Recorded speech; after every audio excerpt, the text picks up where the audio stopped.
বাংলাদেশের টেলিভিশন চ্যানেলে অন্যতম একটি জনপ্রিয় এবং আলোচিত টিভি সিরিয়াল, সেটা হচ্ছে ব্যাচেলর পয়েন্ট। ব্যাচেলর পয়েন্ট এখন সিজন 5 চলছে ওটিটি প্ল্যাটফর্মে। যদিও এটার 1 থেকে 8 এপিসোড রিলিজ হয়েছে। পাশাপাশি ডিরেক্টর যেটা বলেছেন অ্যানাউন্স প্রোগ্রামে যে এটি বুম ফিল্মসের ইউটিউব চ্যানেলে এবং চ্যানেল আইতে ধারাবাহিকভাবে এটি প্রচারিত হবে। কিন্তু আমার যেটি নজরে এসেছে নাগরিক হিসেবে, যেটা আমাকে খুবই হতাশ করেছে এবং আহত করেছে, সেটি হচ্ছে বুম ফিল্মসের ফেসবুক পেজে এই নাটকের কিছু খণ্ডিত অংশ ট্রেলার আকারে এসেছে এবং সেখানে আমি দেখেছি অসংখ্য আপত্তিজনক অশালীন ডায়লগ সেখানে এই নাটকে আছে, যেটি আমাদের বাংলাদেশের যে দুটি আইন, বাংলাদেশ জাতীয় অনলাইন গণমাধ্যম নীতিমালা এবং জাতীয় সম্প্রচার নীতিমালার বহির্ভূত, যেটি আমাদের তরুণদের মধ্যে তরুণদের যে নীতি নৈতিকতা বা তাদের স্বাভাবিক আচার আচরণ, যেটি আমরা বহু বছর ধরে আমাদের যে সংস্কৃতি, পারিবারিক শিক্ষা, সামাজিক মূল্যবোধ, সেটিকে ব্যাপকভাবে বাধাগ্রস্ত করছে বলে আমি মনে করছি।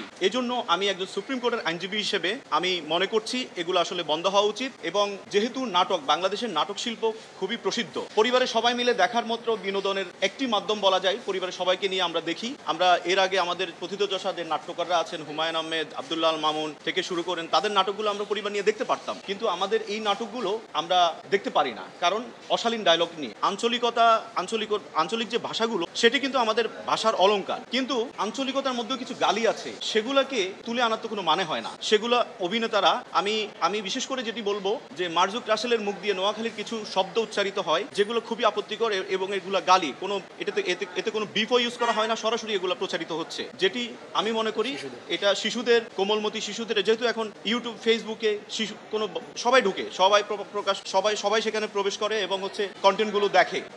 আরেকটি কথা, বিশেষ করে 14ই জুন 2025 কাজল আরিফিন অমি একটি সাক্ষাৎকার দিয়েছিলেন, বাংলাদেশের একটি জনপ্রিয় জাতীয় দৈনিকে একটি সাক্ষাৎকার দিয়েছেন। সেখানে তিনি বলেছেন, ব্যাচেলর পয়েন্ট আমি আগে বানাতাম বিশ্ববিদ্যালয়ের ছাত্রছাত্রীদের জন্য, কিন্তু বর্তমানে ব্যাচেলর পয়েন্ট আমি বানাই সবার জন্য, বাচ্চা থেকে মুরব্বী সবাই ব্যাচেলর পয়েন্ট দেখেন। আমি কোট আনকোট আমি ওনার সাক্ষাৎকারে এই কথাটা বলছি। তো উনি যদি এই কথাটা বলে থাকেন, তাহলে আপনারা দেখবেন ব্যাচেলর পয়েন্টে যে ডায়লগগুলো, সংলাপগুলো, এগুলো কি বাচ্চাদের জন্য উপযোগী?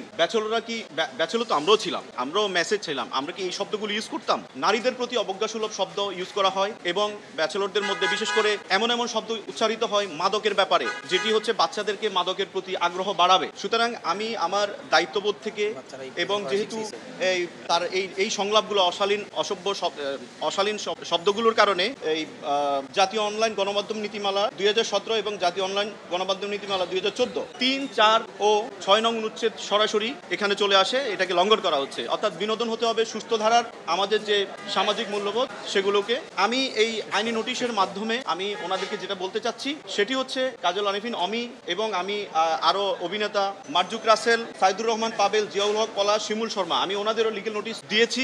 আমি তাদের কাছে যেটা বলতে চাচ্ছি, কাজল আরিফিন অমি বলেছেন যে এই নাটকটি সিজন 5 আরো 120 পর্ব পর্যন্ত প্রচারিত হবে। 120 পর্ব, মাত্র 108 পর্ব, 1 থেকে 8 পর্ব প্রচারিত হয়েছে।